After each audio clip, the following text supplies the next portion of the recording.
6 weeks after he passed away, I saw my husband standing next to my bed in the middle of the night. I know I wasn't asleep, I wasn't dreaming. I can see the shape of my husband, life-size, and he just became clearer and clearer, as if he was pushing through something to make himself seen. Oh, I just got chills. Dr. Tara Swart. She's an Oxford-trained neuroscientist Discovering new research on consciousness, intuition, and the afterlife. Most people know that we have 5 senses. Humans have potentially 34 senses. What is your belief about your ability to communicate with your deceased husband? For you to be able to communicate with someone that's passed on, you have to be able to believe that their mind or psyche or soul can still exist when it's not part of a body. Prior to this latest amount of research, I would have explained intuition as life lessons that you've picked up, but you can't remember consciously. Because skeptics love to say, well, if this is a thing, why isn't everybody walking around talking to dead people? There are some humans that have some more acute senses. If people found ways to altered states of consciousness and expand their consciousness, maybe everyone can do it.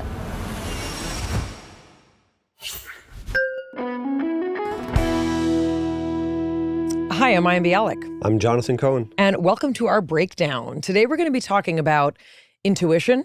We're going to be talking about potential communication with people who have left this realm, but from a very unexpected source. We're talking to Dr. Tara Swart. She's an MD, PhD. She's a neuroscientist, an Oxford University-trained medical doctor. And her latest book, The Signs, The New Science of How to Trust Your Instincts, talks in depth about an interaction that she had with her deceased husband that has led her to an entirely new way of understanding consciousness and practical ways that we can all get in touch with our intuition and really have it impact our daily lives. And if you think talking about spirituality and mysticism is esoteric, this conversation helps you bridge it practically into your life to help you navigate, increase your intuition, synchronicity, and ways to get ahead. We're also going to talk about ways to make sure that your access to other realms does not dominate your life, your thinking, and your functioning. Dr. Swart is visiting from London, and we're so excited to get to talk to her in person. Before that, Jonathan, tell the folks about Substack. If you haven't already found us on Substack, you can find exclusive content that is not released anywhere else, deep dives into the episodes and things you just won't find anywhere but on Substack. Bialik Breakdown on Substack. Let's welcome to the breakdown in person, Dr. Tara Swart. Tara, welcome to the breakdown. Break it down. Thank you so much. This is a conversation we've been hoping to have with you, and it's really special to be able to do it in person. So maybe just as a starting point, if someone has not seen you or heard of you, which I find hard to believe, tell us sort of the mission that you're on and what your platform allows you to do. Okay, thank you. So I'm a former medical doctor with a PhD in neuroscience. And very much like you, I would say my mission is to sit at the intersection of science and spirituality. So I wrote a book 5 years ago called The Source, which was about manifestation and visualization, but backed by cognitive science. And then since the pandemic, really, I've been doing a deeper dive into the spirituality side of things, really because at the start of the pandemic, I sort of predicted a potential mental health crisis and sort of posed that some sort of spiritual evolution or revolution was probably the only answer to that. And I'm quite glad I actually said it on a podcast, so it's on record, because I feel like, that's what's panned out, sadly. With the rise of technology, which I'm a fan of, I feel, however, that we're more lost, lonely and disconnected than ever before. Can you talk a little bit more about what you predicted would happen in terms of mental health globally when COVID began?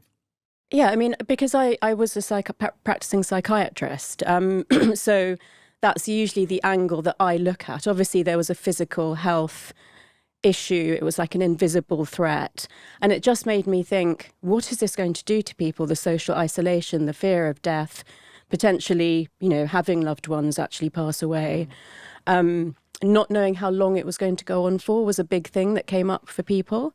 They kept asking me, how long do you think this is going to go on for? Do you think it will be a few weeks? And I started quite early on saying, you better prepare yourself for a few months, because otherwise, you're continually setting up this expectation that fails, and that's really not good for your mental health either.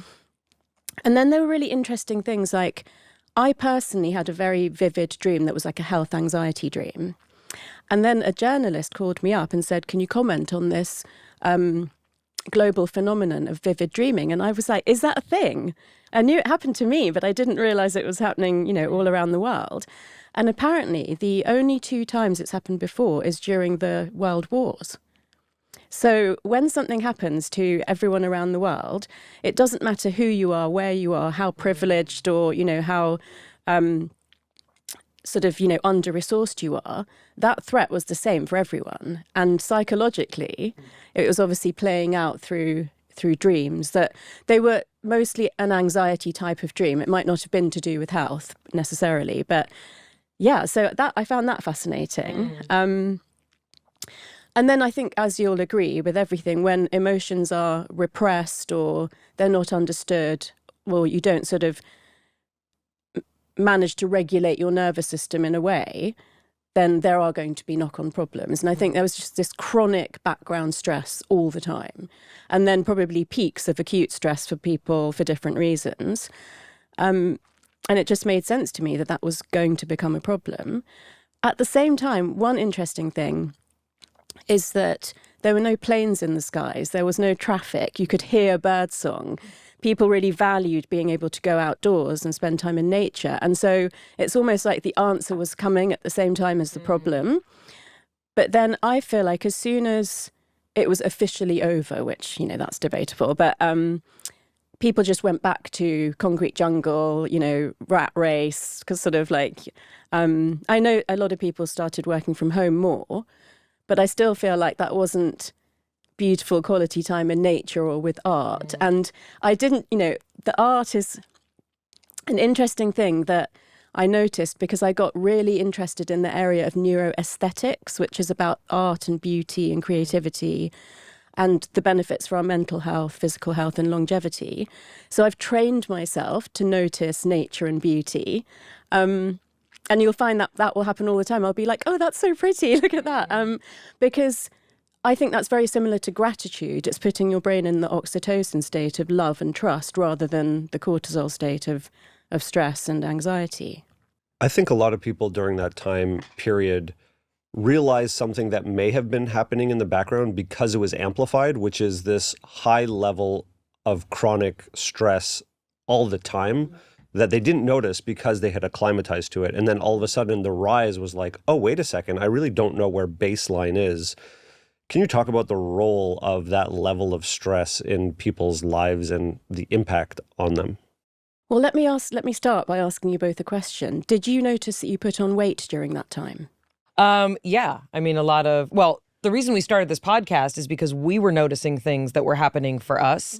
And we figured with the resources we have, the background, the training, the access to therapy, if we were freaking out, what about people who don't have a vocabulary for it? Yeah. Eating was one of the things. Sleep, you know, you'd hear people saying like, I'm having trouble sleeping. I can't figure out why. And those of us who are anxious all the time were like, oh, that's your anxiety. Let me train you, you know, let me train. Or 12-step people were like, oh, we've got this down. You know, when the pandemic hit, 12-step people were like, we know how to fellowship, turn it over to God, right? Like there are all these kind of tools that many people had that most of us kind of didn't have. I think a lot of people noticed weight despite walking more because that's the only thing you could do. But especially in the early days when no one really understood what it was, all of a sudden it was like, are we going to die? Is this it? Like, am I going to get like, is this the end? Yeah.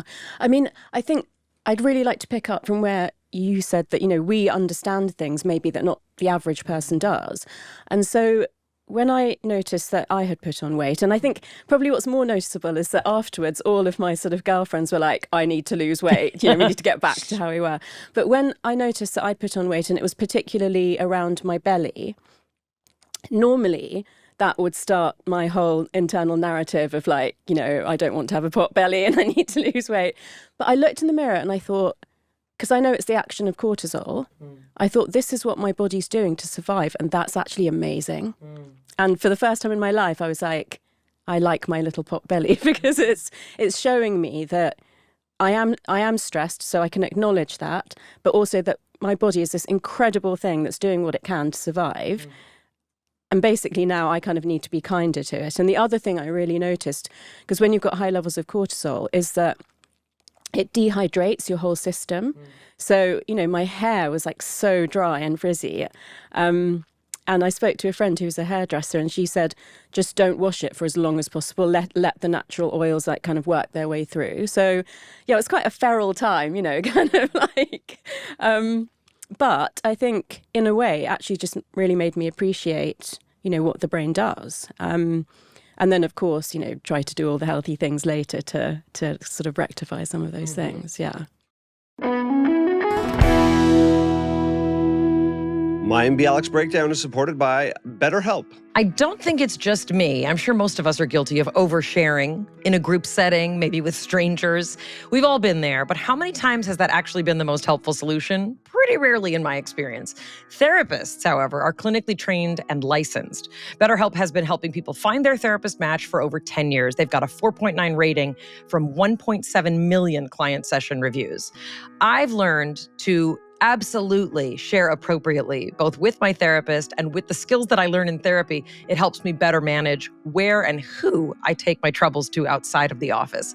BetterHelp therapists work according to a strict code of conduct. They're fully licensed in the US. Fill out a short questionnaire. They'll help you identify your needs and preferences. And if you're not happy with your match, switch to a different therapist at any time with no charge. It's fully online. You can pause your subscription whenever you need to. There's over 30,000 therapists. BetterHelp is the world's largest online therapy platform. 5 million people served globally. You can join a session with a therapist at the click of a button, helping you fit therapy into your busy life. As the largest online therapy provider in the world, BetterHelp can provide access to mental health professionals with a diverse variety of expertise. Find the one with BetterHelp. Our listeners get 10% off their first month at betterhelp.com/break. That's betterhelp.com/break.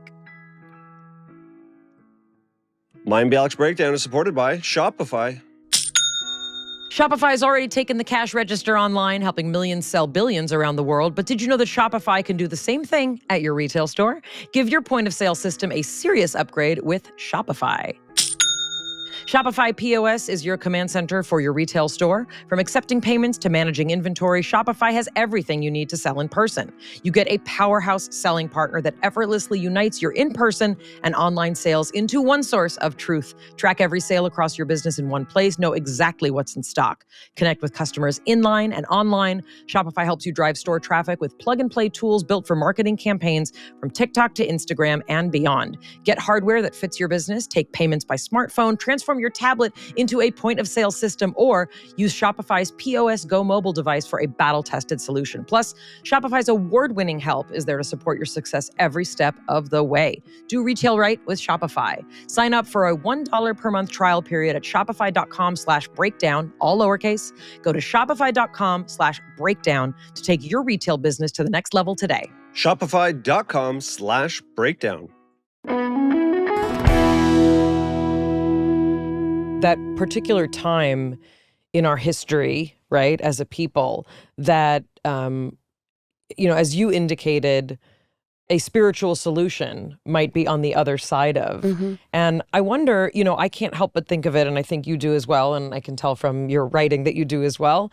I can't help but think of sort of the, adaptive chemical stew that is going on. And when we talk about anticipatory anxiety, right? This notion of there is a pervasive anxiety. We don't know how long whatever it is going to go on. We don't know when it will end. We don't know what the long-term consequences are. In addition, and we talk about this a lot, we had, kind of a political system, at least in this country, where truth itself was being questioned. And we're now seeing that there were a lot of things that we were not told, that the government was not honest about, specifically in regard to COVID, its origin, whatever it was. When you couple anticipatory anxiety, like in a nervous system that is already primed for stress, can you talk about that and then how a spiritual solution might be a remedy for that? So what's happening in the brain when we're always predicting and sort of, trying to plan for the future in terms of survival at minimum. In the good days, we will be able to do that for thriving, not just surviving. But in that scenario, obviously, it was actual physical and mental survival. So to protect us, the hippocampus and the amygdala, so the memory part of the brain and the emotion part of the brain, it's almost like they gang up and produce imagery of all the times that things have gone wrong in our life to stop us from taking risks. But it does mean that, not necessarily in the pandemic, but let's say you think of applying for a promotion or a new job, or you think of starting up your own business, your brain is likely to remind you of all the times that you asked for a raise or you changed jobs and it went wrong, to sort of stop you from doing anything that's not just keeping you safe in the same spot. So we really have to be able to override that to thrive in life. But there was also an interesting debate at the beginning where some people were like, oh, well, this is a time I could learn a new language, or I could start up that business that I always wanted to. And I was kind of like, I don't think people should be doing that. I think people should be just, working on staying calm and doing the minimum at the moment until we have a clearer idea of how long this is going to go on for, or even how it works. I mean, if you think about it, we were all wearing gloves and wiping our groceries and not wearing masks at the beginning. I refused to wipe groceries. I drew the line there. I was like, I will die from a dirty carrot. But yes, other people were. Yeah, so, dealing with that amount of change, and then if there's like lack of trust in society, then, that's another big stressor as well. So just huge amount, unprecedented amounts of uncertainty, really. And yeah, so like I said, the brain would be going to its sort of negative wiring to try and keep us safe. Cortisol levels would be high all the time. Ironically, that actually erodes your immunity. So, if you were exposed to anything, it will probably make you more vulnerable. And so I think, like I said, we naturally saw that time in nature was really replenishing and important to us. And interestingly, it physically does actually boost our immune system. So certain types of trees, particularly cedars, cypresses and firs and pines, release chemicals called phytoncides that trigger the release of natural killer cells in our immune system. So probably even if you're not a neuroscientist, you may have felt that on a primal level, like it makes me feel good and it makes me feel healthy and strong. Things like the fact that birds won't sing if predators are around. So if we hear birdsong, again, primarily we know we're safe. So that reduces our blood pressure and our cortisol levels. And again, that feels good. That's why I don't sing around you. I think people were obviously like cooking more, exchanging recipes. I mean, I do remember saying to my colleagues at MIT, how many more things can I come up with just potatoes and turnips? That's all I'm getting in my farm box. And so in a way, it was a time of creativity, and often restriction is.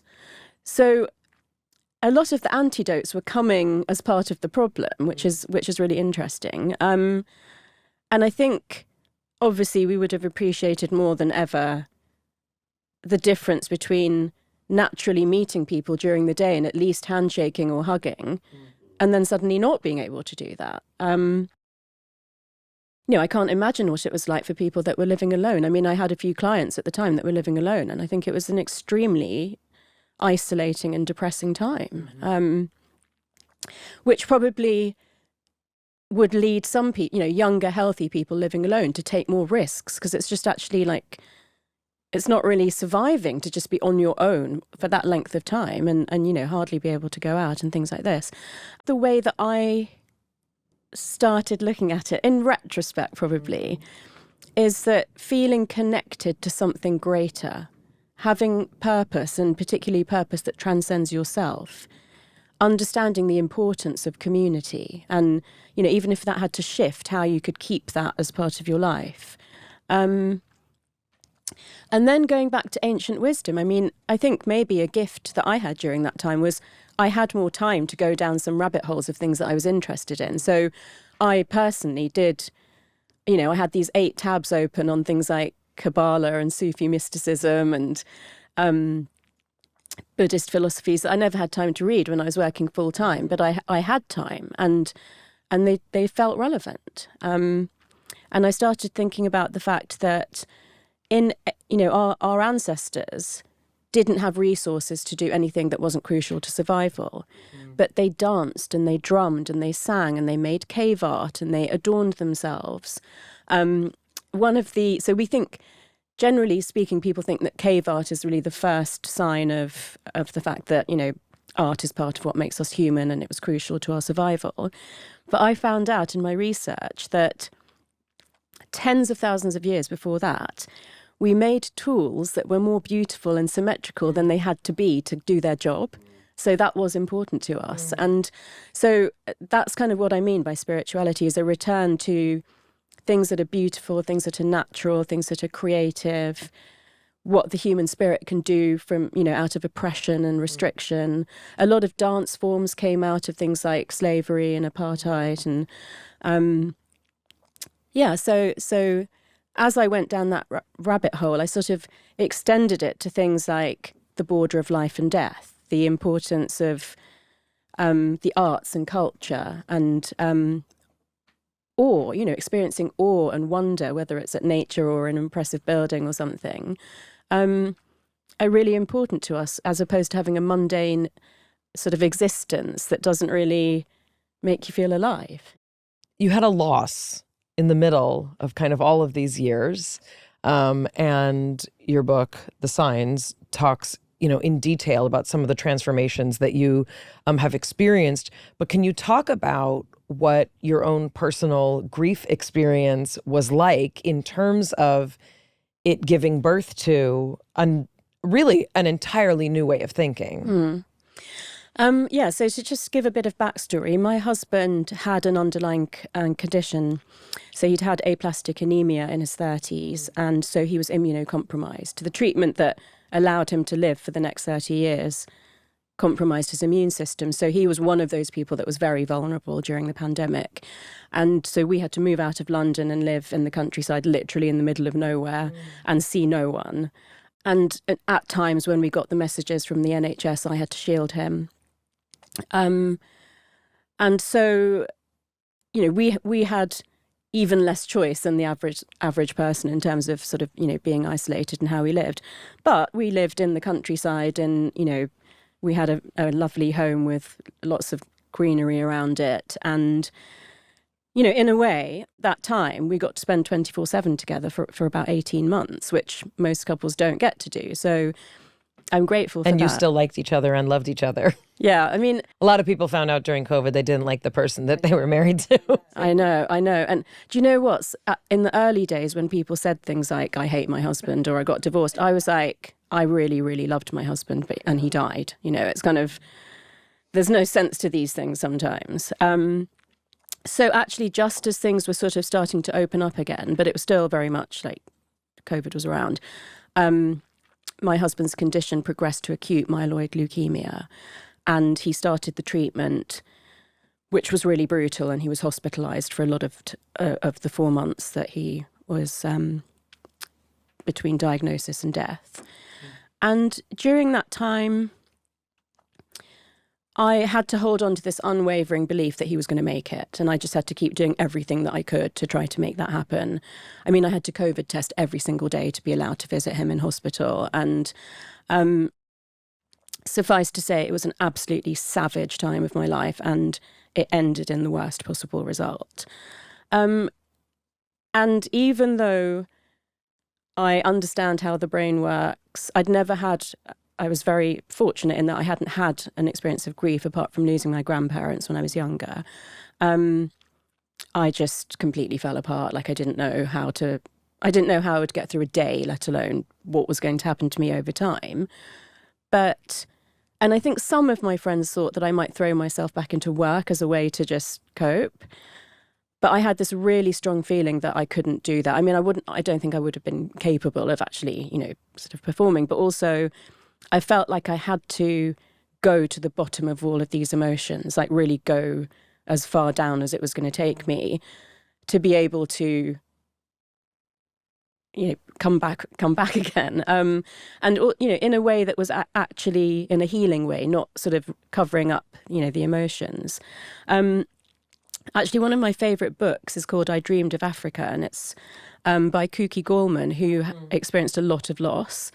And there's a quote in that book where she basically says you have to go to the bottom, because at the bottom there's two choices. One is that you just lay down and die, and the other one is that you have to come back up again. And that feels like it describes my journey really well.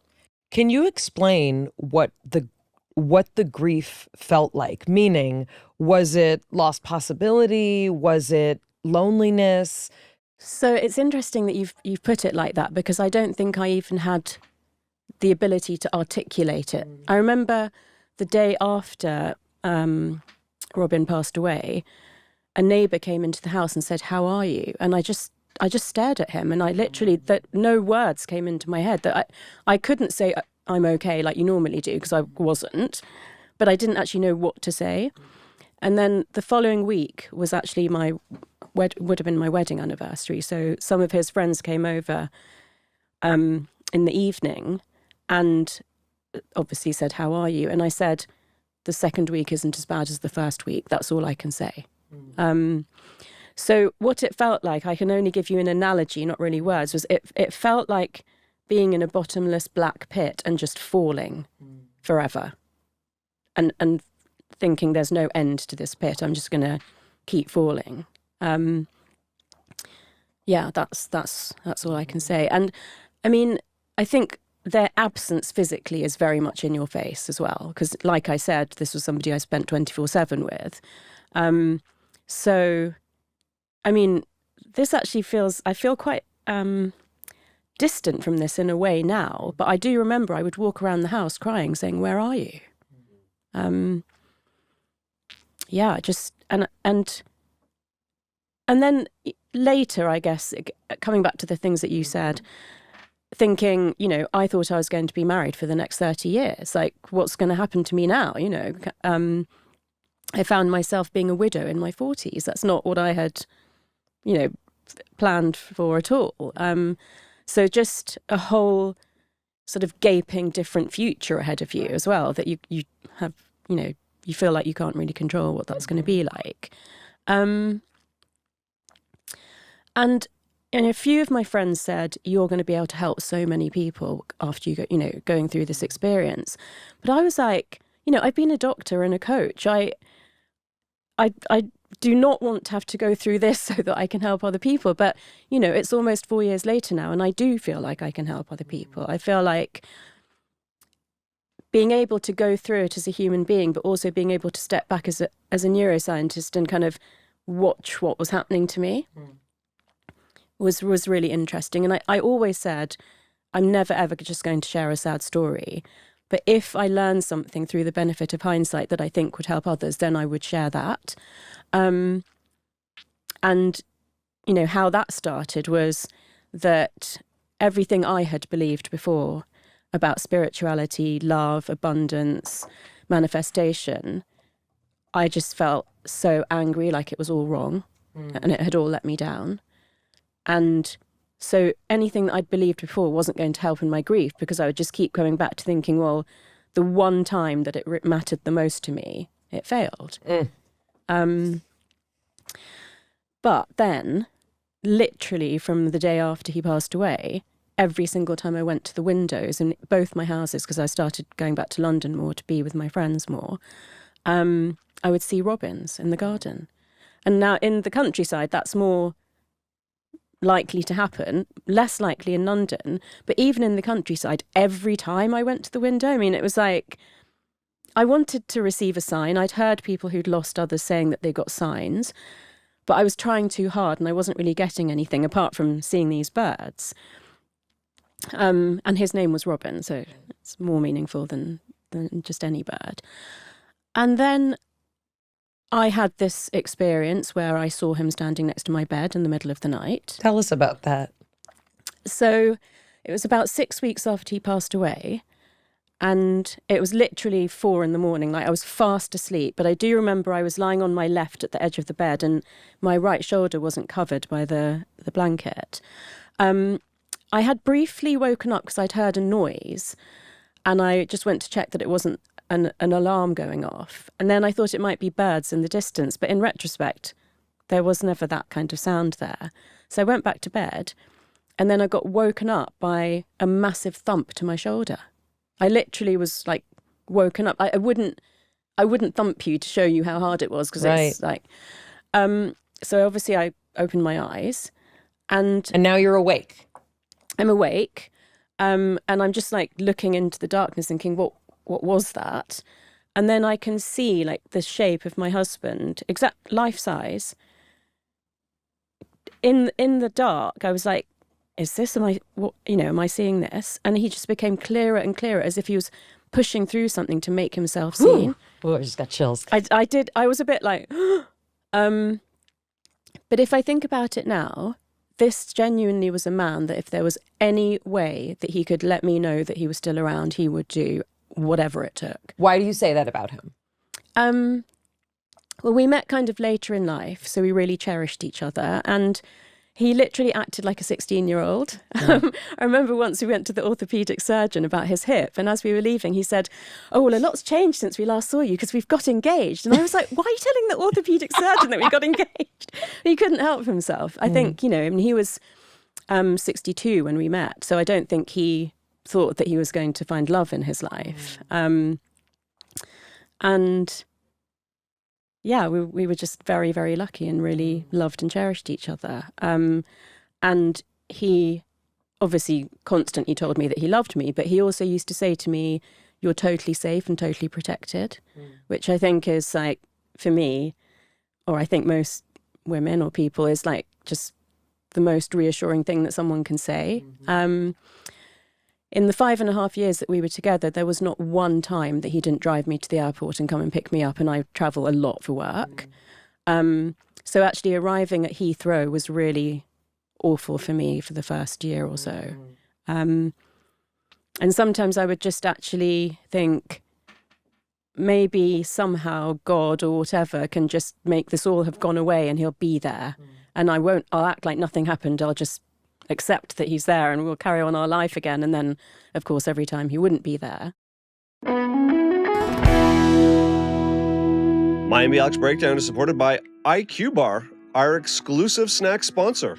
IQ Bar is the better-for-you, plant protein-based snacks made with brain-boosting nutrients to refuel, nourish, and satisfy hunger without the sugar crash.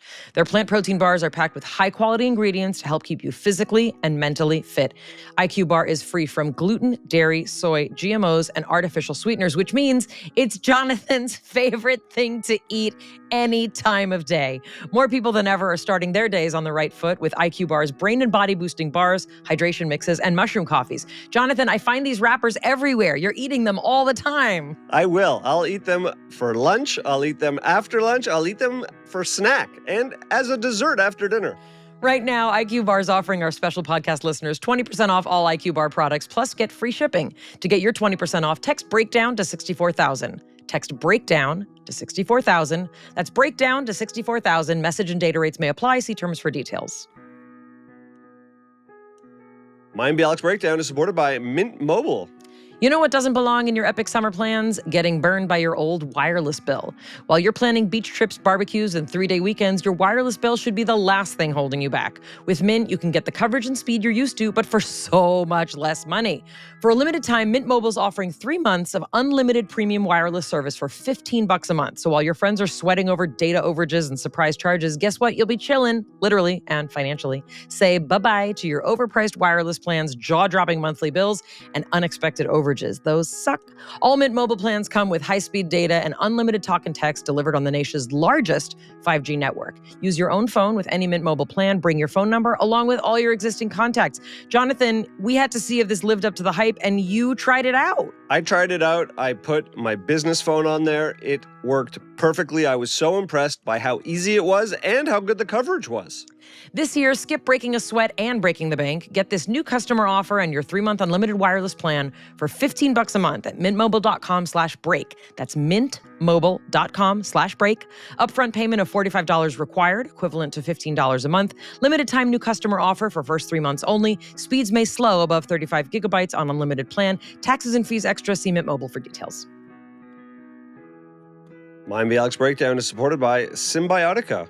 Guess what? Feeling confident in your skin starts on the inside, and Symbiotica understands that. Maybe your goal's radiant skin, maybe more energy, better gut health. Symbiotica's clean, high-quality ingredient supplements can be absorbed and trusted and help you feel better all summer long. You can also glow from the inside out. They've become a staple in our routine for sure. We started taking Symbiotica's magnesium L-threonate. They have these magnesium packets. It's cutting-edge technology to deliver better absorption for better results, keeps us feeling our best, and we love the yummy vanilla cream flavor. I love how stress-free Symbiotica makes sticking to healthy habits. Even during vacations and road trips, the packets go right into your bag whenever you need support. Stay consistent this summer with Symbiotica. Go to symbiotica.com/break. Get 20% off plus free shipping. That's symbiotica.com/break for 20% off plus free shipping. So take us back to the bedroom. So you see this image of him, the image of your dead husband. I mean, it's an image makes it sound like it's two-dimensional, but it was like he was standing there. Wow. I could see the outline of his hair and his features. Was he in just like normal Robin clothes? I actually don't think he was wearing clothes. I was about to say. Oh my God. It's the bedroom at night. Okay. But then he sort of dissolved from the top down, and the last thing I saw were his shins and his feet, and then he was gone. And I did actually gasp out loud. And was this like an instant?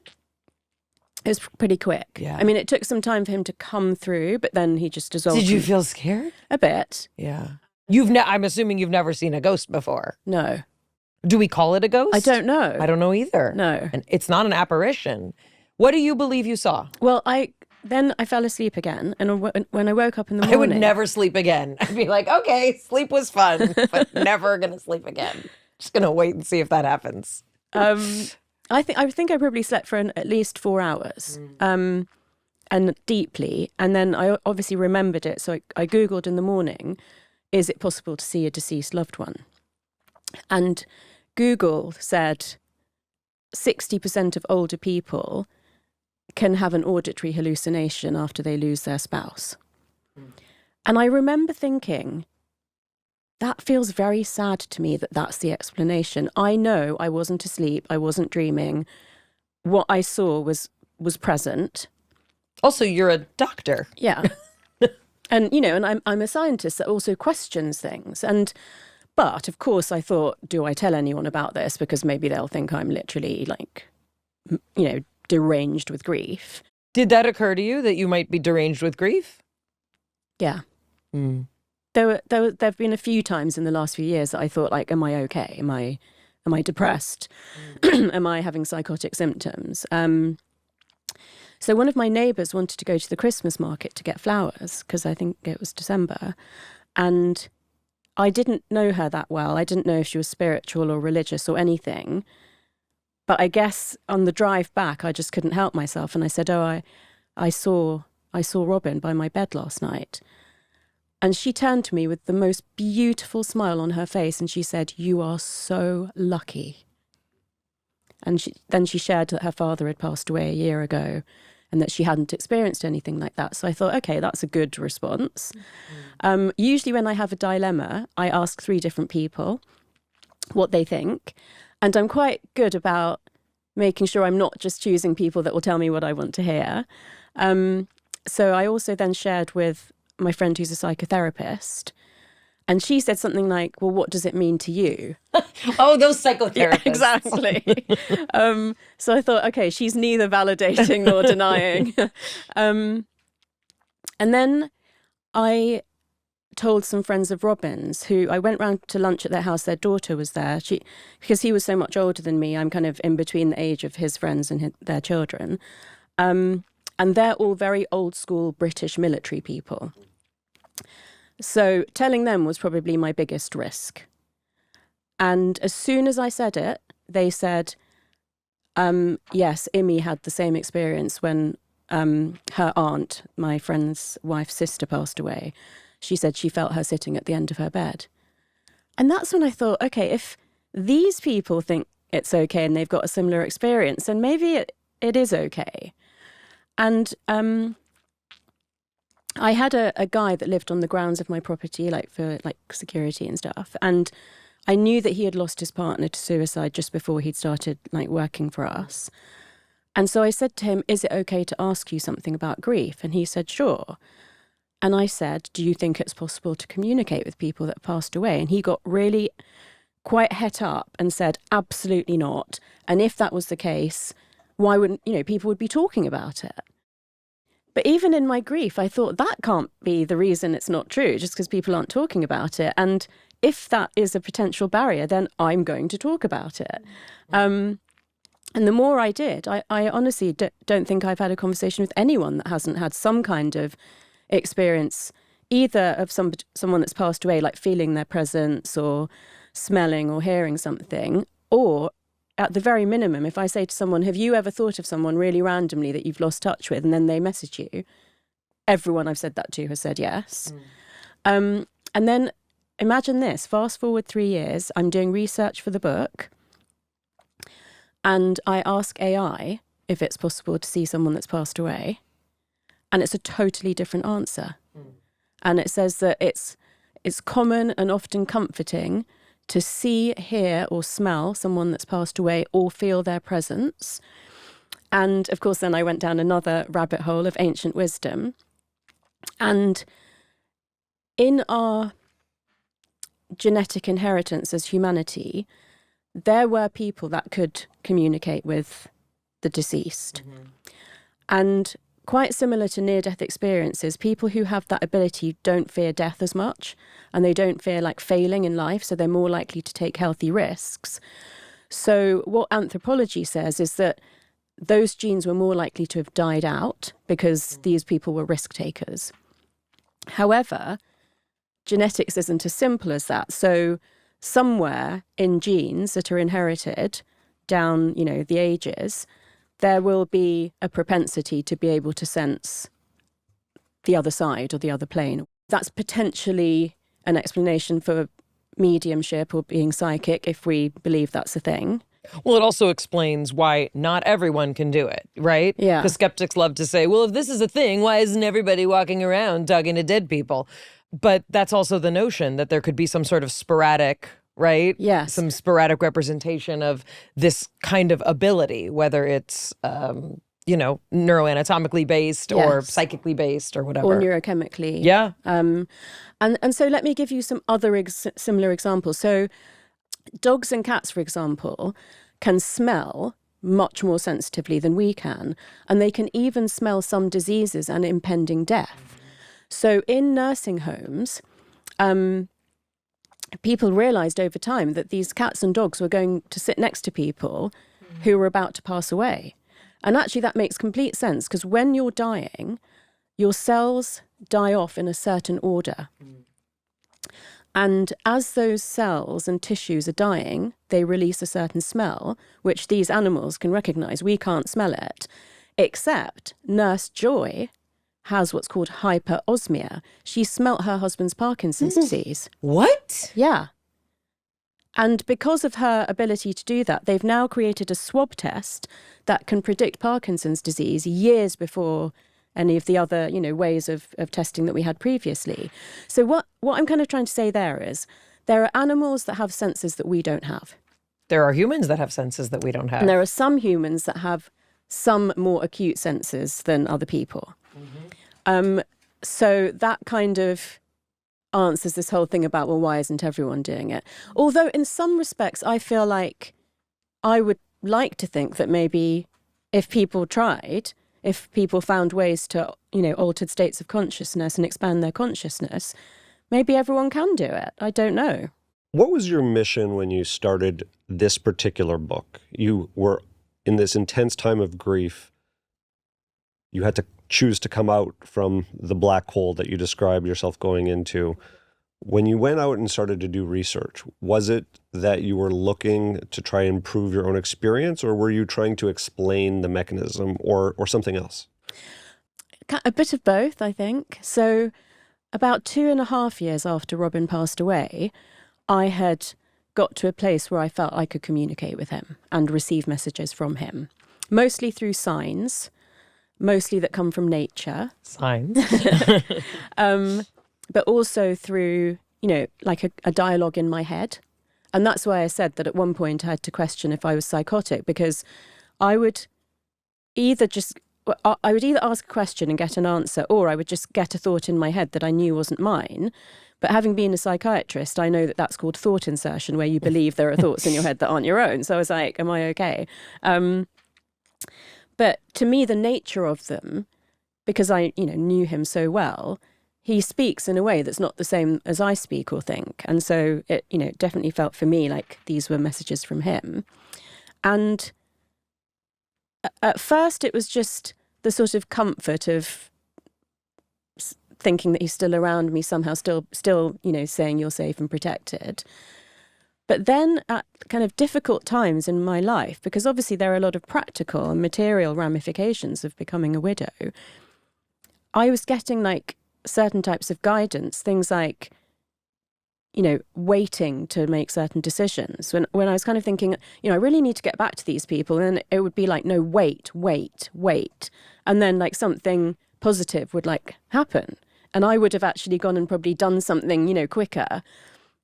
That's a huge one. That's like my whole life. That is one of the biggest, actually, I think, ways that people can have a practical application of spiritual or intuition, spiritual guidance or intuition, because there is a flow to life that when we act too quickly, we can actually get in our own way for how things can work out. I'm curious, I want to get further into this because this is, I think, the meat of how this stuff can help people practically in their lives. But what would you have said to someone 5-6 years ago if they had come to you saying that they're having an experience of hearing a voice that is not theirs, that they're getting guidance, even if it was helpful to them? What would you have said if they had come into your clinic or seen you personally? I haven't heard voices. Okay, Just clarify. want to make that clear. But the thought insertion, even the visual hallucinations aren't strictly speaking and they don't happen in schizophrenia. But I mean, I haven't been a practicing psychiatrist for over 15 years, but in that time, I would have diagnosed them with schizophrenia and suggested that they take medication. For sure. I mean, that was my job. And what do you believe now? I still believe that there is certain forms of psychopathology, which is the basis of mental illness. I think that, for me, or someone else who says they're experiencing guidance or they're, experiencing thoughts or signs like I've described, who is otherwise mentally functioning, has like a normal range of mood, has kind of like, doesn't feel hopeless or worthless, all the criteria that I would use to assess someone for their mental health, I would be okay with that, because I did have a spiritual belief as well alongside my professional life. And because I was brought up Hindu, I was told that reincarnation was absolutely a thing. And, we did worship our ancestors and stuff. So I grew up with that. There was that small period of time where I just felt like rejecting it all and felt really angry, like it wasn't true. And I still, of all the things I've written about in the book, the one that probably has the least research behind it is past life memories and reincarnation. But where I've looked at things like near-death experiences and terminal lucidity, which are sort of, what goes on at the border of life and death, there's some really, really interesting, there's compelling research, there's interesting questions, there's, scientists like David Eagleman and Donald Hoffman saying that, okay, some of these things can't be proven, but they certainly can't be written off. And even a lot of the things that we accept and believe can't actually be proven or disproven. So there's choices that we've made as a society. And I just think that if we look back at all the different types of humans, like how often do you think about what Homo erectus believed or thought whilst he walked around the earth? I think about it a lot. Yeah. That's just me. I mean, I feel like we're so arrogant that we think we're the last type of human that's ever going to exist, and we know more than any, other type of human that's existed before, even though we don't know how the pyramids or the Mayan temples or Stonehenge, how people, what we call primitive people, managed to create those things. I just think it's really interesting. Well, I guess my question, this is something Jonathan and I talk about a lot. How do you not get lost in this? Because if you're experiencing a constant interface with people who have died, how do you not get caught up in the magical thinking? Yeah. How do you not get caught up in a sense of guidance? How do you distinguish what your autonomy is versus what you believe you're perceiving from another realm? Really good question. And I would say two things. One is that I'm extremely fortunate to have the people around me that I do, and they will challenge my thinking. Having said that, this is going to make you laugh because it was actually my astrologer that said, you might be taking this too far. Tell me you've gone too far without telling me you've gone too far.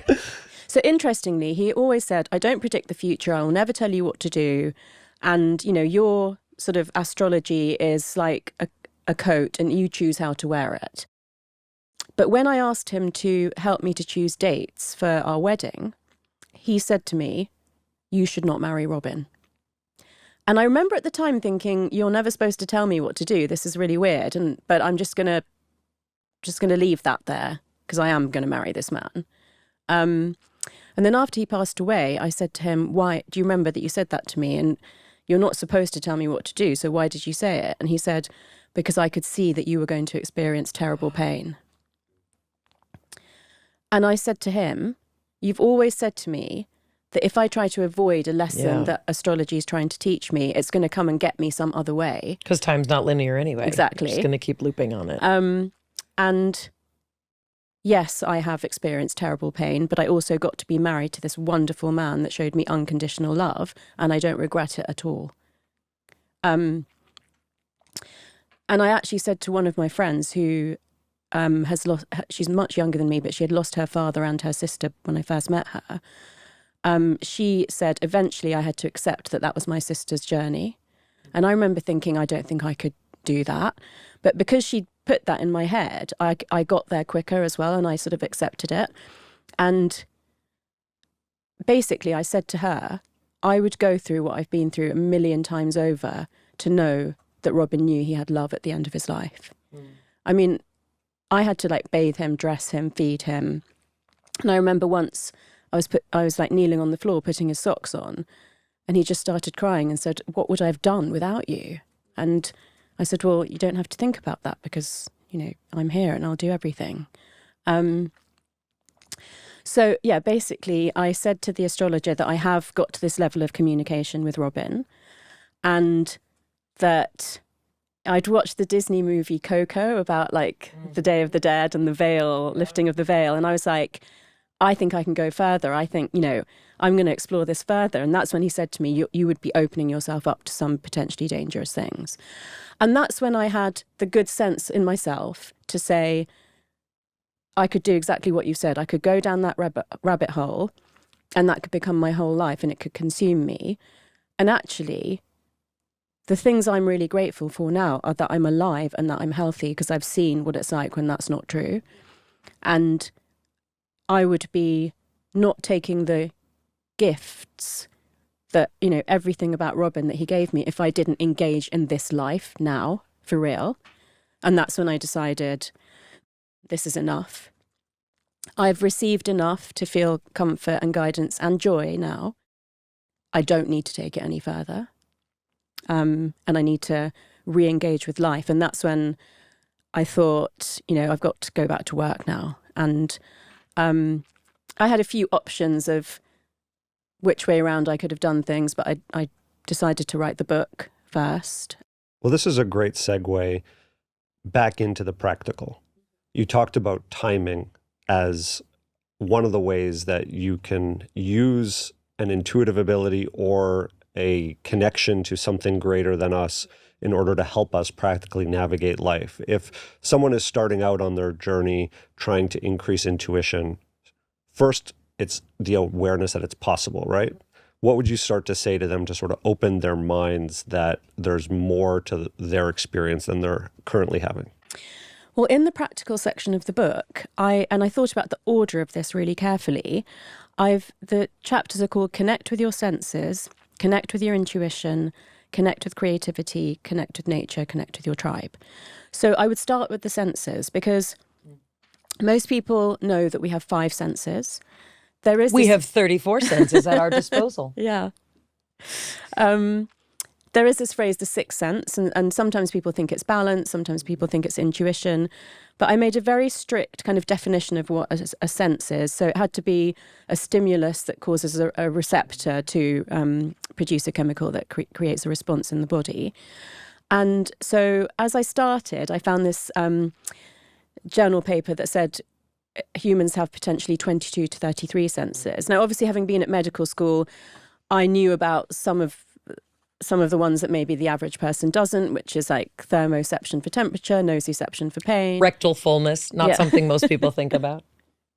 Bladder fullness, stomach fullness, the pH of your blood, etc. And so taste, for example, is subdivided into 5. Mm-hmm. But umami was only discovered in the 1980s. So, discoveries were going on. So I did a fuller literature review comparing a lot of sort of tables, and I came up with 34 senses. Yeah. The immune system has recently been recognized as a sense. So, yeah, super interesting. But just already an example of that. We're so much more complex and sophisticated than we realize. And if you have senses that you don't even know exist, then you're obviously not consciously tapping into them. So that was the kind of first step. And then a big game changer for me with intuition that I've learned through my grief is that, that book, The Body Keeps the Score? There's a lot of research on how trauma is held in the body. And in fact, that the Broca's area of the brain, how we articulate speech, can get shut down by PTSD. And so there's a limit to how far talking therapy can actually access all of that trauma, and that things like yoga and dance and art and craniosacral therapy and certain types of massage are actually more effective. Fascia work. Fascia, exactly. I discovered that during my grief. At times, I went for some massages because I'd been so tense whilst Robin was ill that and I hadn't gone for a massage for at least a year. But when I started going for them, they were so incredibly painful that it actually put me off until I found this woman who does body realignment therapy, where the massage would be so painful, it would make me cry from the pain. But I realized I had to do that to get the grief out of my system. But by understanding that, I also then realized that intuition isn't only a mental faculty. Through the same mechanisms that we can hold trauma in the body, there's hidden wisdom in the body that can be released through fascia work and other types of work. And the hypothesis for that, which is really interesting and exciting, is the serotonin hypothesis. So people think that serotonin is to do with mood, but that's actually one of its smallest functions. And up to 95% of serotonin is produced outside of the central nervous system and cannot cross the blood-brain barrier. So that serotonin does, plenty of other functions in the body, but the word serotonin actually comes from serum and tone. So serum is blood, plasma, all the liquid products. And tone is how that hormone affects the capillary constriction or dilation, which then affects how much oxygen and nutrients go into tissues, and how those tissues constrict or expand. And so basically that's what drives what I call hidden wisdom and trauma into the tissues of the body. And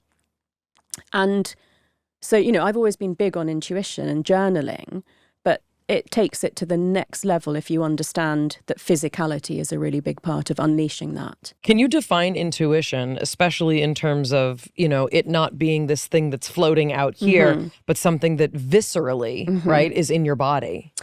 So prior to this latest amount of research, I would have explained intuition as it's life lessons that you've picked up, but you can't remember consciously everything that you've experienced in life. But these patterns get embedded deeper and deeper into your brain, into the limbic system. So through a process called Hebbian learning, named after Donald Hebb, the neuroscientist, which simply is described as neurons that fire together, wire together, things that you experience repeatedly get pushed from, you have your working memory in the outer cortex. This is an analogy, the things you need to remember every day. Deeper in the limbic system are these patterns, and wisdom that you've picked up in life. And then that can go deeper through the brainstem and spinal cord or in the gut neurons. And that's why, it's been called gut instinct for longer than we've understood all this, which also tells you somebody must have known something about how intuition is stored in the gut. But that limits it to the neurons, right? Even it takes it as far as the gut, but stops it there. But the serotonin hypothesis adds in the fact that the rest of the tissues of your body can also be holding trauma or hidden wisdom. So I would say intuition it's hidden wisdom. So basically, any place in your body that can hold trauma is also a potential for holding wisdom. Mm-hmm. It also brings up the idea that if people have restrictions from traumatic experiences in their body, it can impact their ability to access intuition. Is there like a trade-off? Like you can only have one or the other functioning at a time? And I think that's I love the way you've put that. And I think in the similar way that we have loss aversion, or this gearing in the brain to avoid loss more than seek reward, I agree with you. I think that if there's a lot of trauma held in the body, it's gonna trump the intuition. And the condition of your gut-brain axis also contributes to whether you've got brain fog or you can access your intuition really well. I'm also thinking of immune responses, right? And if you have in any way a compromised immune system, if you've experienced, as Dr. Amen talks about, right, any concussive events, if you've had any, physical traumas, which again also has variability, that's potentially interacting. I'm also thinking Jonathan has a replaced hip. He was born with special hips. And so what was interesting is when his hip was replaced, for at least a decade, he had extremely limited motion and, and flexibility. And literally the day after they replaced this hip, he was able to move his body in ways that it hadn't in a decade. And I instantly, because I was thinking this way, I was instantly thinking about what is going on in his brain, right? You haven't been receiving information. And I was thinking of that emotionally, right? If we've been shut off from an experience, how much are we not having access to? And some of this trauma work then is opening up, either somatically or emotionally, it's opening up an entire range of experience that we previously didn't have. That's kind of what healing is, right? And another way to think about it, how it's impacting people, is that like we used to think that we're walking around, our heads are just processing information, but really what's happening is we're processing the world viscerally.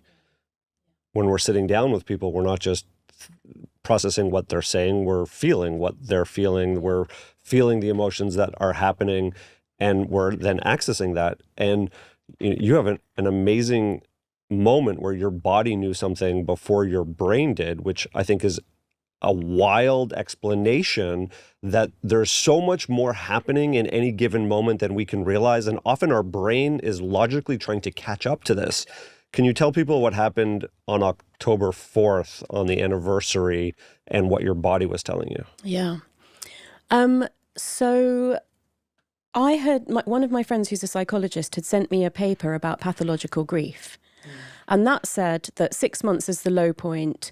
Usually getting close to the first anniversary, people are doing better, but then the anniversary is really hard and challenging.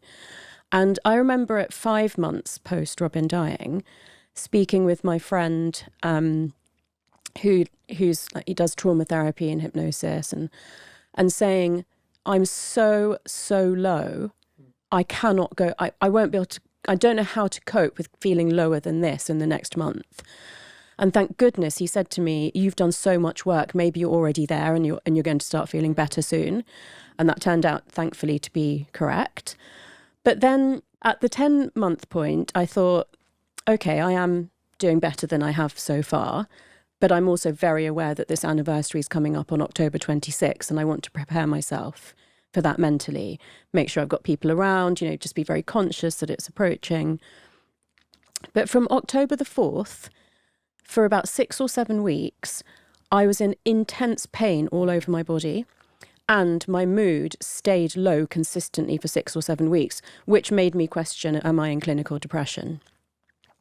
And the only answer that made me rule that out was that I could still enjoy some things in life. But otherwise, I was pretty high on the scale for depression. And I mean, this pain was intense. And I'm quite self-aware in that I do get psychosomatic symptoms sometimes, and I'm quite good at working out what they mean. But this was like, I couldn't understand it. And I eventually looked back through my phone calendar and saw that October 4th was the day that I took Robin home from hospital, basically given 2 weeks to live. It was such a stressful day because he was absolutely adamant that he wanted to get out of the hospital. And there'd been a couple of false starts where I'd thought maybe he could come to the house in London for the weekend. But then the matron said it was too dangerous because we have like a townhouse in London, and he was bedridden. So the arrangements were made for an ambulance to take him to our house in the countryside. Oxygen had to be in place by the time we got there, and the hospital bed wasn't ready. There was just a lot going on, and it was a really stressful day. And I just thought, my God, my body has remembered that. Well, I didn't remember that date. I didn't think of that date as significant. So that was kind of shocking. But I also have a hip story that I'd like to share with you. Because I mentioned that we went to the orthopedic surgeon, and at that time, a hip replacement was booked in for Robin. I had planned to have 6 weeks off work to nurse him, and he had paid for my best friend, who's a nurse in Australia, to fly to England to help me. And then he told me the story about feeling abandoned by his father, and it's the only time I've ever seen him cry. And it was his right hip. And if you believe in the, sort of spiritual things, then your hips hold a lot of emotions, and the right side represents the father. So for a week or two, every time we went to bed and he was falling asleep or fell asleep, I would whisper into his ear, "You've got to let go of the emotions that you're holding for your father." And he had no idea that I did this because I waited till he was asleep. Honestly, 2 weeks later, he said to me, "I'm cancelling my surgery." What? And I was like, "No, you can't. What are you talking about? Like, I've taken 6 weeks off work. Georgina's coming over." And he just looked at me and he said, "I'm not in pain." And I was like, okay, well, obviously I'm not going to make you Can you upset. come lay next to him and whisper in his ear when he falls asleep? Can you regrow my hip? But when I told my psychologist friend, she said, "That's profound. It's not just that he's not in physical pain. He's, he's freed from that emotional pain. And he never had to have the hip surgery." The notion of kind of trauma being stored in the body is something that we talk about a lot, especially because there's so many different kinds of therapy, right? And most of us think that processing trauma is something you need to sit with a therapist and talk about. And I would argue that in many cases that component is important in terms of kind of mining information and framing it and giving it context. But where is the place where someone might be getting messages that the way they've been processing trauma might not be sufficient and it might be time to turn to the body? Basically, the PTSD circuits in the brain are around the hippocampus and amygdala, as I mentioned before, the memory and the emotion centers. But with this serotonin hypothesis that I described, we do believe that, that's just a small part of the circuit. And whether it's neurons, muscles, fascia, or even skin. I mean, we were talking earlier about visceral reactions to things. So I think, in modern society, we've moved away from that a lot. But do you ever get a shiver down your spine or butterflies in your stomach? I think starting to tap into that more is a good place for people to start. What's your body telling you? And yeah, so actually Bessel van der Kolk's more recent research shows lots and lots of graphs comparing talking therapy, antidepressants, different types of psychedelics, yoga, and rapid eye movement therapy as well. EMDR. Yeah. Just showing how the EMDR, the yoga, and the psychedelics are way more effective than antidepressants or talking therapy. But at some point in the evolution of psychology, talking therapy became the kind of accepted thing, even though there was a lot of evidence showing that it's not as good as physical therapy. And I agree with you, there's definitely a place for it. I had the most amazing therapy during my grief, talking therapy. And I feel that, once I started moving into the craniosacral therapy and the body realignment, it just added on top of that. So, yeah, it just really made me think about this idea that intuition, that physicality could add on top of that, too, to the mental side of it. What that also sort of leads to is a conversation around, how far back can we go? Because I'm also wondering, you had this very acute, very painful, loss, and also one that was extremely concentrated in that it was during this time when you were isolated together. But I'm wondering when people think about childhood trauma and, all these things, how long and how far, right, into our nervous systems is this trauma being stored? Yeah, well, I mean, I think if you look at things like the psychosocial stages of development in children and into adulthood, particularly Erikson's work, then and Freud's, what it kind of says is the longer that something's been there, the more deeply embedded it is.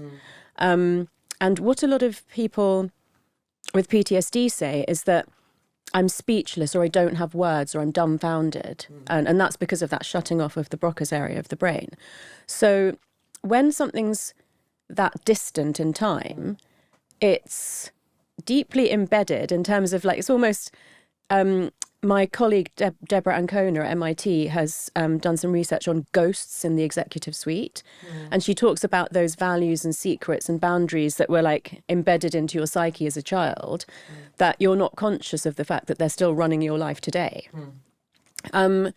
So I do feel really strongly that all the research points me to the direction that stuff from that long ago that you're no longer conscious of, there's no amount of talking therapy or writing therapy that's going to get to that. So I think all of the physical things that I've suggested, for example, there's this charity called Ashes to Art, where firefighters that go into really traumatic scenes, as soon as they exit the scene, they paint what they saw, and it reduces, they don't get PTSD.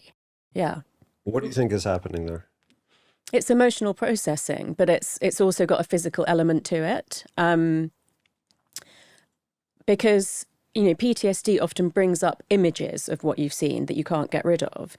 So I think drawing it out and seeing it and having physically created it yourself is stopping that suppression that keeps bringing this image back up, because you haven't processed it. It's also making yourself kind of the author of your story as opposed to being, the subject of your story.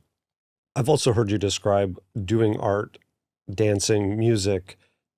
In our ancestral history, we wouldn't have been safe to do that if we were not safe. So it kind of re-signals us to be like, oh, if I have the time to engage in these activities, then I must be safe in some way. Are we sort of wired that way in our minds to get that unconscious message? Well, I think there's two parts to it. I think that in Paleolithic times, we wouldn't have wasted resources on that if it wasn't crucial to our survival or somehow to our human spirit. Making totems, giving offerings to ancestors increased that sense of connection, so that you had connection in your tribe, but your tribe wasn't only people that were alive. And then, these are higher functions. So again, you would be relatively privileged to be able to indulge in these activities. It's also parasympathetic nervous system activating, right? Even the notion of being able to exhale, right? The reason that we try, and at least I say to my kids, if there's one thing I can teach you, it's about breath. If there's one thing I wish I knew, right? If your exhale is longer than your inhale, it indicates that you are not actively running, from a predator. So I think also these activities are engaging different parts of the nervous system that indicate you're okay to do this. You're okay to have, for polyvagal theory, you're okay to have social interactions, you're okay to engage that way. Yeah, and like one of the things I really like about this field of neuroaesthetics is that how good you are at the art doesn't matter. The benefits are the same. So it's kind of that whole thing about, dance like nobody's looking kind of thing.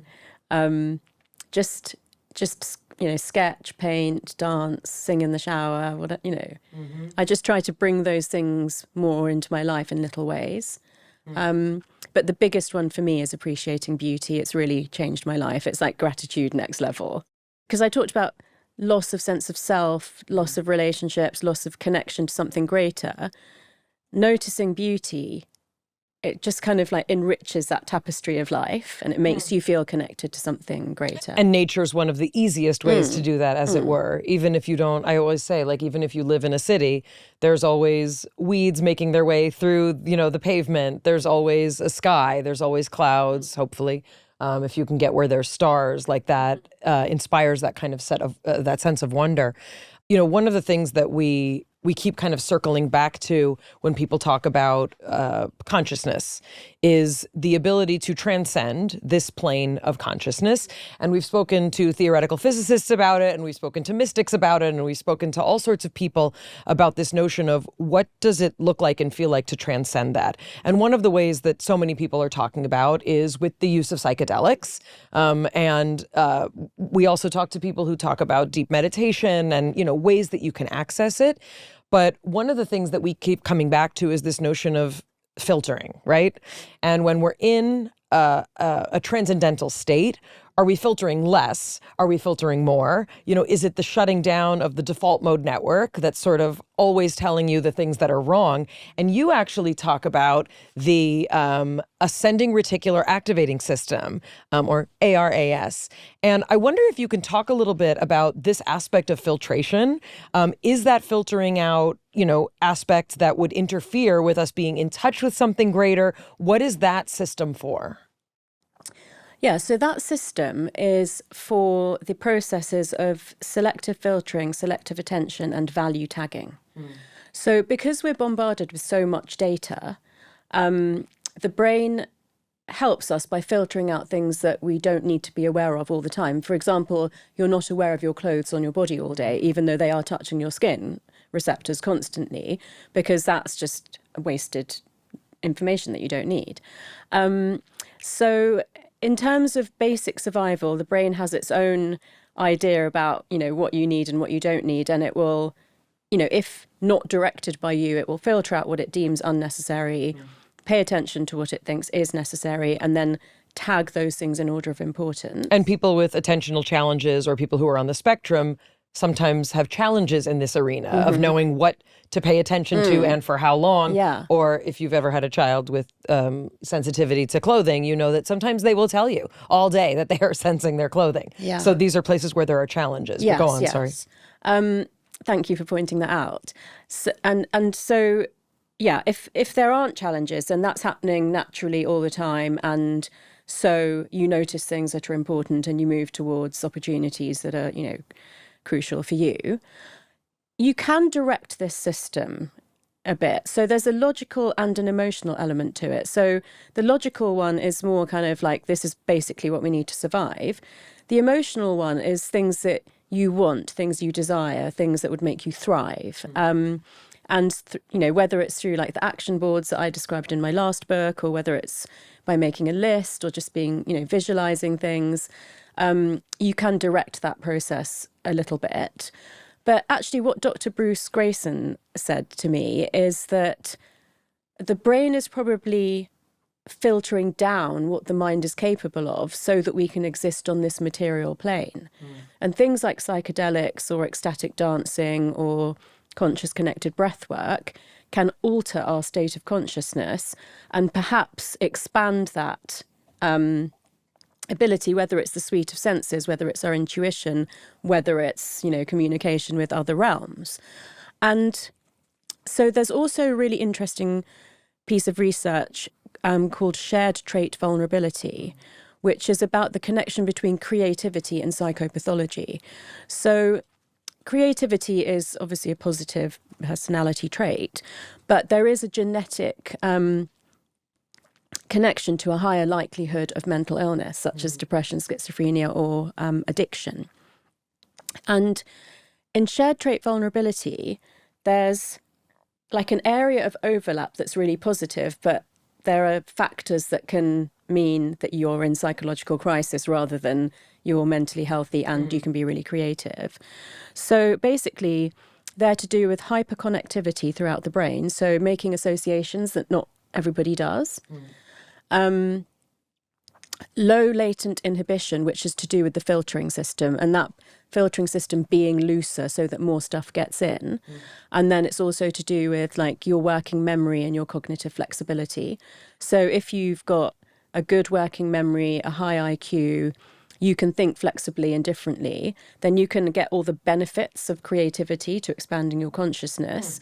But if you have a low IQ, if you tend to perseverate, which is go over the same thought process over and over again without being able to think flexibly, and you've got a poor working memory, then you're more likely to go down the path of experiencing psychopathology. It's like your genetics have a formula, Yeah. right? Yeah. For how able they are to be flexible and creative emotionally. So, you know, creativity, therefore, is potentially a conduit to mental well-being, to accessing your intuition, because it's basically noticing more stuff, making associations that, you know, previously maybe you didn't make or other people don't, and thinking outside the box. So, you know, to me, that's related to this idea of expanding your consciousness. When we speak to intuitives, people who either claim to be able to channel or who just have a deep intuitive sense, they do talk about their link, especially in early childhood, to creativity. Do they? And they talk about how there is an element of making it up, which can feel really unstable to some people, because they're like, what's intuition? What am I making up? And what I think is interesting from your story is, as you were asking for signs and bringing a scientific lens to intuition and communicating with other realms, you were trying to put parameters around it, right, to make it real. Can you talk a little bit about sort of the gray zone there where maybe you thought initially, how could this be real? What am I sensing? And then trying to make it as tangible as possible. So do you remember I told you about those tabs that I had open on my phone? Yes. Yes. So that had started during the pandemic, and I didn't want to write another book, so it definitely wasn't to write another book. It was really for personal interest, but I'm very fortunate in that my life and my work tend to really weave into each other. So I'm not quite sure what I was going to do with it, but I was going to look into it. And then, sadly, you know, when Robin was receiving treatment, we'd have to go in 3 times a week for blood products, transfusions, medication. And I remember one day sitting in the waiting room of the day unit and just thinking, I'm not going to have time to read this stuff. And I just closed all the tabs. And it was quite a moment. And of course, it was then a moment where I felt like I wanted to open those tabs again, metaphorically speaking. So it's something I'd been interested in before, ancient wisdom. I think I'm going to say the world works in curious ways. My friend Drew Purohit, who's here in LA, recommended Dr. Bruce Grayson to me for my podcast, but at the time he didn't know that I'd lost my husband. So I don't know why he ever did that. In fact, I'm having dinner with him tomorrow night, so I'll ask him. So my interest in those things researched. Obviously, my interest in like life and death was a new one. For myself, it's not like I needed to prove it, but I just became very fascinated by it. I want to understand things. You know, that is the nature of my work and my career. So I remember when I spoke to Dr. Alexander Bathiani, who writes about terminal lucidity. He's written a book called Threshold. And terminal lucidity is when people, towards the end of their life, when they've got, as far as we understand it, irreversible brain damage, suddenly become completely lucid after years of like not remembering their children's names and things like that. And so that what it boils down to here is this argument between materialism and dualism.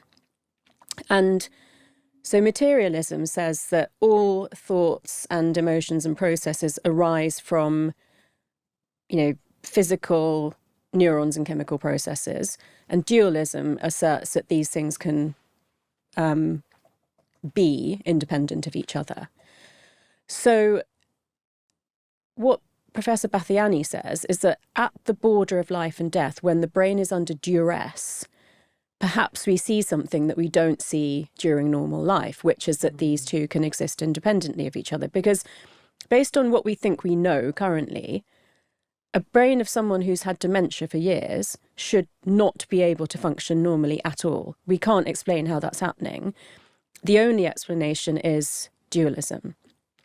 So Alexander Bathiani said that even his close friends and family have said to him, oh, come on, you can tell us what you really think about, what happens at the border of life and death and whether the mind can exist separately. And he says, I've got lots of case studies, but he's very strict about saying this cannot be proven.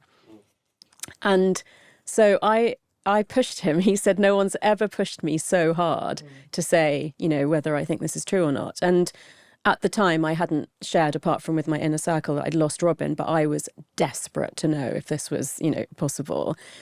And so I let him speak. And then I said, okay, well, I'm not going to ask you to say it or put words in your mouth. But from what I've heard, you are definitely saying that the mind can exist separately from the body. And he sort of giggled and said, no one's pushed me that far. But I really wanted to know if that was true. And because that has to be true for you to be able to communicate with someone that's passed on. You have to be able to believe that their mind or psyche or soul or whatever it is can still exist when it's not part of a body. Yes. You have to believe that it's somewhere out there that we can learn to tap into so that we can have access to it. Exactly. And in cases of the terminal lucidity, just to flesh it out for people who may not have heard about this, it's people who have had prolonged and extensive dementia or decline who have not been aware or with it for however long coming back. There was a documentary, Alive Inside, and it was literally one man's mission to see if he could bring music to people who had been basically in, some sort of state of dementia or lack of communication. And what he found was that if he chose songs that were literally the most popular when they were teenagers, playing this music to them could bring them out of a catatonic state. And there are some unbelievable cases. And the notion being that there is a part of you, right, that you can still access, that can pierce through a lot of the blunting, a lot of the numbing, a lot of the shutting down that the rest of you is doing. I think I want to agree with Jonathan, though, that what you've just said is true, but it's different. Yeah. So, and even you using the word decline, that's too small a word. So in terminal lucidity, it's either physical or chemical brain damage that is currently agreed to be irreversible. There's another, one of my favourite films actually inspired me to do my PhD is Awakenings with Robert De Niro and Robin Williams. That was, I think, encephalitis, some type of encephalitis. Yeah. Yeah. And these people literally were trapped. And that's based on real cases. Yeah. But with terminal lucidity, it's usually dementia, but it could be like brain tumours or abscesses or something that's irreversibly damaged the brain. These people are not themselves in terms of levels of consciousness and cognitive ability. And then suddenly, for no explainable reason, they completely become lucid on themselves again, briefly. And it's usually a sign that they will pass away within 1 to 24 hours. And I mean, we understand a little bit about the surge of neurochemicals that can happen in people, let's say, with brain tumours just before they die. But we still can't explain how, if the neurons or parts of the brain are actually irreversibly damaged, how this could be possible. So, it does open up some very interesting questions. So I want to ask more directly in terms of your experience. I want you to state kind of as simply and cohesively, as you can, what is your belief about your ability to communicate with your deceased husband? I believe that whatever is the essence of a person, and there's many words that we could use for that, mind, soul, spirit, psyche, basically doesn't go away. I don't know where it goes. And again, I think there are different words that we can use, like collective consciousness, Godhead, the source, universe. Towards the end of writing the book, I kind of was using the phrase cosmic soup or cosmic force. Someone that's messaged me since, I've been speaking about this has called it plasma. So, yeah, I believe the essence of the human, I think, probably goes to another plane or another dimension. That's as far as I can say. I don't know definitively. And I think that if we choose to or feel we have the ability to, we can stay connected to people that we've had close bonds with in life. If we tie this back to terminal lucidity, then in some way that consciousness spirit of that person is re-emerging in their body for a moment so that they can say goodbye and wrap up their affairs. Is that how you understand it? Yeah, that's usually how it is. So usually people, they don't actually say goodbye, but there's like a conclusive element to the conversation. Sometimes, they practice forgiveness or make amends with people. They kind of give very, it's sort of, whether it's maternal or paternal, there's like a sort of element of advice and reassurance. And Alexander Bathiani says it's a moment of, beauty and dignity and hope. Obviously not hope that the person's actually going to return and stay that way. But,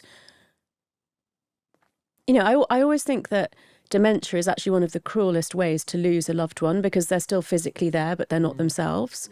So I think if there is a glimmer of they were themselves for a moment, and I did get that moment back, because, I think a lot of people who've lost someone would say they would give anything to have 1 minute with that person again. And I guess this is a version of that. What can people take if they start to understand that the mind can exist separately from the body in terms of navigating their practical lives? So there's lots of elements to this, because if we dig deeper, which I do a little bit in the book, but I'm not an expert on this at all, but under dualism are other things like panpsychism and animism and polytheism and stuff. And so they basically, vary between things like everything, including everything in nature, like rocks, have some kind of soul or consciousness. And, a lot of dualist belief is about the connection of consciousness. And Carl Jung certainly did a lot of, research into this. But basically, if you believe that the spirit can exist separately from the body, then I think the biggest takeaway from that is what happens after we die. And that would mean that it's possible that spirit still exists somewhere. And that would mean that if you wanted to or you tried to and they also did, because I in my feeling, it's a two-way thing. If Robin had, passed away and then not wanted to be back in touch with me, I don't think I could have forced that to happen. If I didn't believe in life after death and I never tried to communicate with him, I probably would have ignored the signs that I saw. And these are, there are so many, I can't even remember all of them, but they take my breath away every time. I mean, some days I'll open my front door and there'll just be a perfect white feather on the doormat. And 2 pairs of lions is a sign for me, and I just see that in the most strange places. And obviously I see a lot of robins. There are other birds sometimes that I see and I feel like it's like he's come to kind of show me. It's unbelievable. I mean, I think also it does make people feel so, hopeful, right? It allows you to have hope that that this is not the end of our kind of conscious experience. Yeah. And also, and this is what's really neat in the book, there are many practical practical ways to kind of get in touch with these other parts of you that in many cases we've been told to set aside unless we're way out there, right? Yeah. And the idea is to try and bring these two worlds together more. Yeah. Would you agree that it can have a calming effect on the nervous system if we're trying to think about the tangible benefits? You know, for me, when I feel like I don't have to solve every problem by myself, that there are a guiding force in the universe that will reveal itself if I am in connection with it, it makes me feel less alone. Yeah, totally. And I'll be really honest with you. I have to remind myself of this quite frequently. You know, like anyone, I can go down a negative spiral with life. And it's like almost each time I have to remember, and I want to get quicker at remembering that if I allow it, you know, there's a lot of guidance and protection. And when I stress over things and try to like make things happen how I want it to, it actually goes against, you know, the positive outcome. So yeah, I'm still on a learning journey with that. And it's actually really good to hear you say it, because I think sometimes you just get into the daily grind of things, don't you? And you forget. And then the next time I have a challenge, it will take me longer to remember that. But I want to live like that all the time. It is like a muscle memory, right? Like we go from being, I face an obstacle and I have to figure it all out by myself, and we can start to panic and we're like, I don't know how to figure this out. I need to figure it out right away because this email needs a response or this person is expecting something. And we can forget easily to say, let's sit back in ourselves. Let's reorient. Let's look for signs. Let's ask for guidance. If you extrapolate a little bit, and I know this is not scientific and you are a scientist and it's hard to prove, right? It's not. Do you believe that everyone has the capability to connect with either a deceased loved one? Some call it guides. Maybe you don't know someone that has died, but there are other non-physical realms that are available to communicate and give guidance? Yeah, I mean, I would like to say that I think it should be possible that everyone can do it. I don't really understand why it would only be a few people. But I guess it comes back to this thing about the senses, and some people have, you know, stronger senses in some areas. But if we think about even really basic neuroplasticity, like, you know, people who are born blind, their occipital lobes, where vision occurs, get rewired for a stronger sense of hearing or taste or whatever. Yeah, I mean, I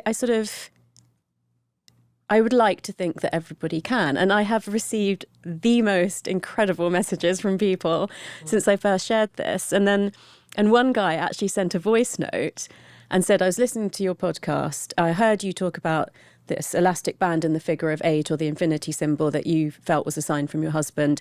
And he said, to be honest, I kind of shrugged because I'm quite skeptical.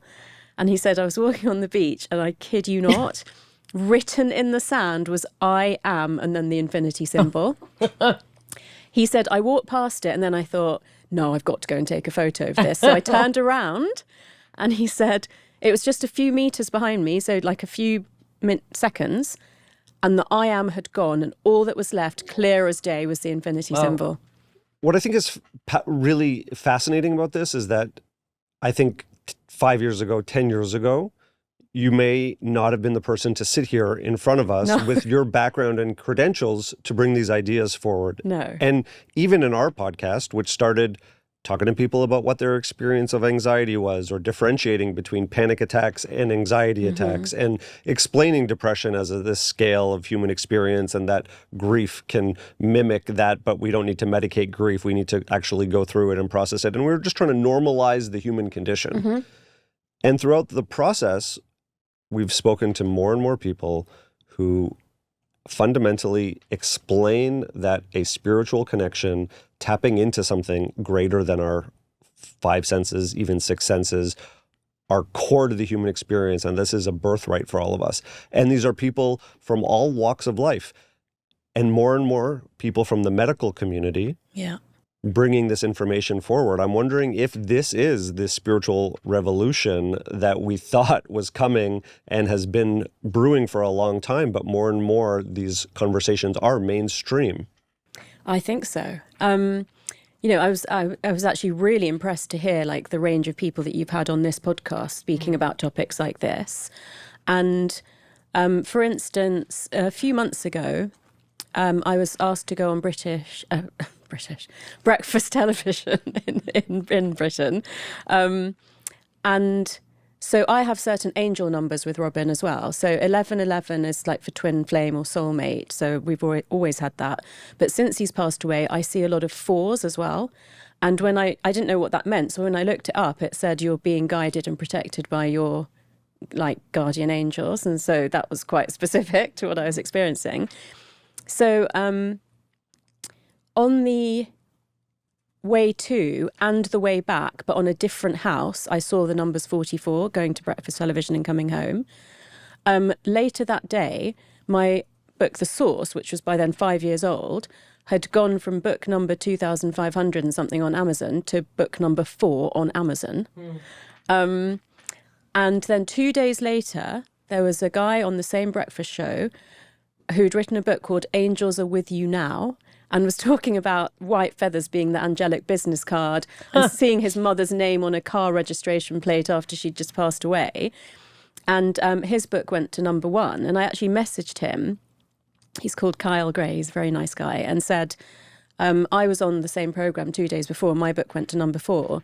But I am actually really happy that yours went to number 1 because I think this is so important, what you're talking about. And then we met up and had lunch and he's given me his book and everything. And there are some other books coming out shortly, around similar time to mine. And mine ended up taking longer to write than it was meant to because there was some debate about the extent to which I've gone out there with my theories. And at one point it was suggested that maybe it should come out in March 2026. And my intuition was 100% no. And, I basically don't care if I have to write night and day now to get this done, but it's got to come out at the time that we'd already agreed. What do you hope people will take away as if there's a singular message in this for people? Well, it's not singular, sorry. Life is so beautiful, but so fragile. We are so amazing and capable of way more than we realise. And that, embracing something that's spiritual or mystical or unexplainable isn't going to harm you and could really enrich your life. It's beautiful. Thank you so much for being here. We really, so glad we got to connect with you in person in particular. Thank you. Thank you. Me too. I really enjoyed this conversation. Awesome. I really like this notion that even though some of us may naturally be more likely to, let's say, have access to these things, right? Whatever gene might have been passed down. But I love this notion that there are things that you can do to be more in touch with this. And we've talked to Suzanne Giesemann about this. We talked to Lee Harris about this. Every person who has ever come on and we've said, what can people practically do to be more in touch with themselves, process their trauma more? These are the kinds of things that everybody says, learning to drop into your body, be more in touch with your body. If you're a person who's like, oh, I don't know what I'm feeling where, you can learn how to feel those things and it can open up this whole other world. Mysticism doesn't have to be abstract. There's this idea that talking about non-physical reality is this way out there thing that is left for Ouija boards. But what we're seeing now is that it's being integrated into our understanding of what it means to be well. I loved her conversation about the immune system, how those things can benefit from this kind of being in touchness. If you want more about practical ways to access this information, check us out on Substack, Mayim Bialik's Breakdown on Substack. We release content there that you can't hear anywhere else. We've also got some really fun additional content from this very episode that's going to be available on Substack. So make sure you're over there and subscribed. And from our breakdown to the one we hope you never have, we'll see you next time. It's Mayim Bialik's Breakdown. She's gonna break it down for you. She's got a neuroscience PhD or two. One fiction, one and now she's gonna break down. It's a breakdown. She's gonna break it down.